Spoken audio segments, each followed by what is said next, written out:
Hello అండి. ఎలాంటి ప్రోడక్ట్‌తో business చేస్తే నీ బిజినెస్ ఈజీగా గ్రోత్ అవుతాది? ఎక్కువ లాభాలొస్తాయి? సో, ఒక చిన్న సజెషన్ అండి.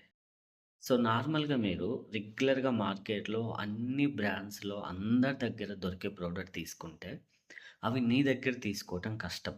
ఎందుకు అంటే హెవీ కాంపిటీషన్ ప్లస్ ప్రైజెస్ కూడా నువ్వు ఎఫెక్ట్ చేయలేవు.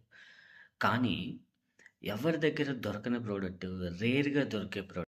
ఫర్ ఎగ్జాంపుల్ 'ట్రూవీలో' మా దగ్గర లెవెండర్ సోప్ ఉంది.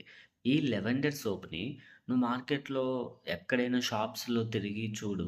దొరికిద్దా? దొరకదు. ఓన్లీ ఆన్‌లైన్‌లోనే మాత్రమే దొరుకుతాయి కొన్ని బ్రాండ్స్‌లో. కానీ మార్కెట్‌లో ఆఫ్‌లైన్ షాపుల్లో ఇట్లా ఈజీగా దొరకదు. అలాంటి ప్రోడక్ట్ నువ్వు సెలెక్ట్ చేసుకొని, మార్జిన్ తక్కువున్నా పర్లేదు. బల్క్‌లో డీల్ చేసుకోవాలి. అంటే ఎక్కువ యూజర్స్‌ని పెంచుకోవాలి. ఎక్కువ కస్టమర్స్‌ని పెంచుకోవాలి. ఇలాంటి ప్రోడక్ట్‌ని నువ్వు మార్కెట్ చేసుకుంటే, సో, ఆ ప్రోడక్ట్ ఎవరి దగ్గర దొరకదు కాబట్టి, నీకు